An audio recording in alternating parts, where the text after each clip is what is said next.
انا فين؟ انا ورايا جبل المقطم، وفي الخلفيه هنا القلعه. مظنش ان انا صورتها قبل كده، ما جيتش قبل كده هنا اصورها، جيتها كتير طبعا، ولكن النهارده بقى احنا جايين نصور القلعه اللي بناها صلاح الدين سنه 1176 ميلادي، علشان يبقى حمايه لمصر من الحملات الصليبيه، وعشان ما بقاش ينفع مقر الحكم يبقى في القصور بتاعه الفاطميين. فخلينا بقى كده نشوف النهارده القلعه شكلها عامل ازاي من جوه.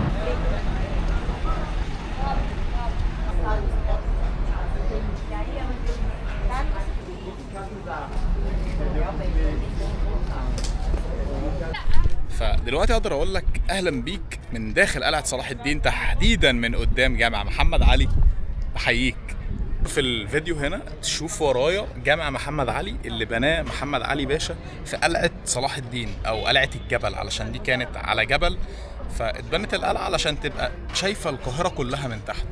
وجه محمد علي باشا بنى الجامع بتاعه هنا، فسماه جامع محمد علي داخل قلعه صلاح الدين في مصر.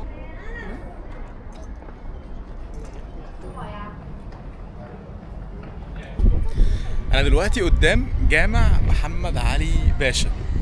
الجامع ده اتبنى تقريبا سنة 1800 حاجة و30.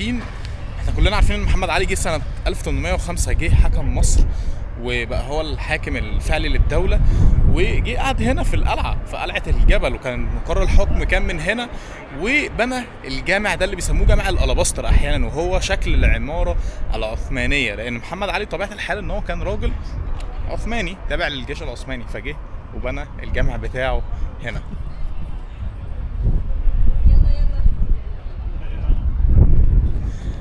انا مش قادر اوصف جمال الجامع بصراحة. الجامع حلو جدا، تيجي تزور القاهرة تيجي تقطع تيكت للقلعة وتخش تشوف الجامع، تشوف جمال العمارة بتاعته عاملة ازاي. بس سيبك بقى كمان، يعني الجامع هنا احنا بنتكلم في 1800 حاجة و30، تيجي تبص الناحية دي هتشوف القبة الخضراء اللي بناها الناصر محمد بن قلاوون من العصر المملوكي. فاحنا هنا بنتكلم في عصر مملوكي، وهنا بنتكلم في عصر عثماني.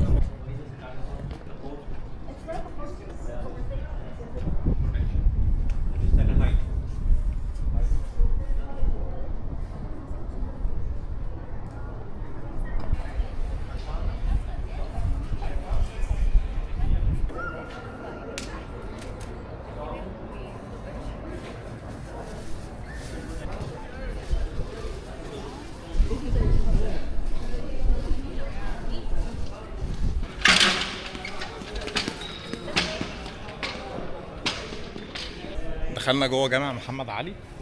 دي النافوره بتاعه الوضوء.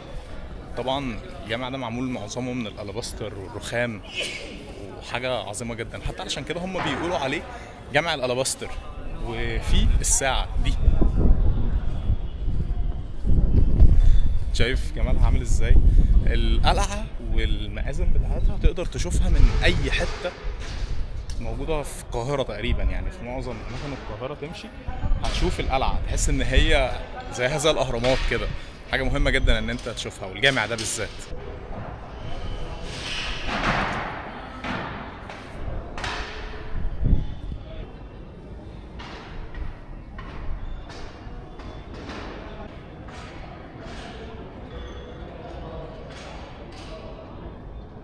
المأذنتين اللي ورايا دول بتوع الجامع من المآذن المميزة جدا لجامع محمد علي، ارتفاعهم تقريبا 82 متر. تحس ان هم يعني سيفين طالعين في قلب الجامع.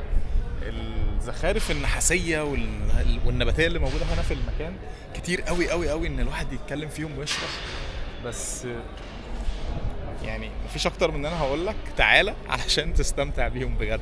اما بقى بالنسبه للساعه دي اللي مصنوعه من النحاس، فدي اهداها ملك فرنسا فيليب لويس لمحمد علي باشا علشان مسله لوكسور اللي موجوده دلوقتي في ميدان الكونكورد في باريس. يعني محمد علي اداله المسله بتاعت اللي موجوده دلوقتي في باريس، واحنا خدنا الساعه دي. شايفها مقايضه مش ربحانه خالص بصراحه. فيعني تعالوا خدوا الساعه ورجعوا لنا المسله. لا بس هي الساعة جميلة ومصنوعة كلها من النحاس، وخلاص يعني اهي بقت علامة وبقت تاريخ نقدر نتكلم فيه ونقول الساعة دي جت ليه وبسبب ايه، موجودة هنا ليه، بسبب المسلة اللي موجودة في باريس.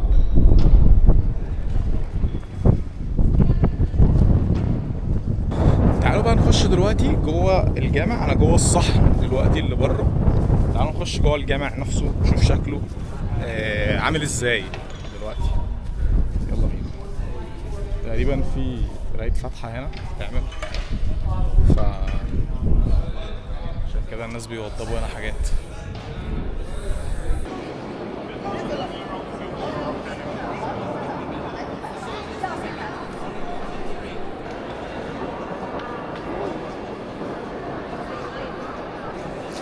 انا دلوقتي جوه جامع محمد علي في القلعة.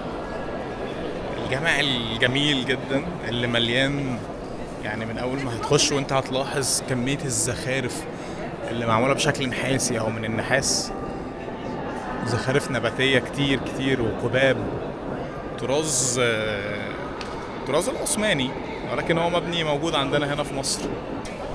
Yes, Really? very nice. How you found it? The building is beautiful. It's a very large building. The minarets. No, it's good like this. الشمس ضاربة جدا، وانا غلطة مني ان انا ما جبتش النضارة الشمس بتاعتي، بس ده يعني مش هيوقفنا على ان احنا نصور. فانتوا بقى ايه، استحملوني لو انا عمال اعمل كده كده عشان هتلاقوا اشكال غريبة. ما علينا، احنا طلعنا دلوقتي بره الجامع. الناس هنا مبسوطة قوي بالجي، يعني كل الناس بتنبهر بصراحة بجامع محمد علي. مع ان سبحان الله يا اخي، جامع محمد علي ده بالنسبه لنا، يعني الناس اللي بتدرس تاريخ واثار بالنسبه لهم الجامع ده حديث.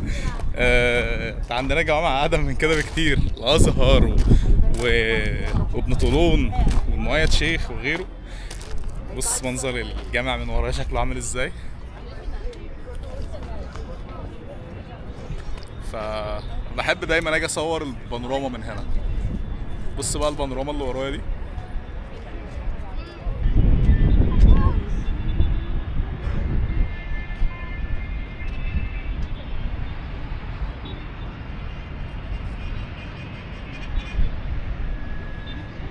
Before the citadel, Okay. before like 300 years. Yes. But this mosque, it's we spoke about 200 years. Yeah. Okay. This is like from 700. احنا خلصنا اليوم جوه الجامع وجوه القلعة. طبعا دي مش القلعة كلها، لسه في حاجات كتير.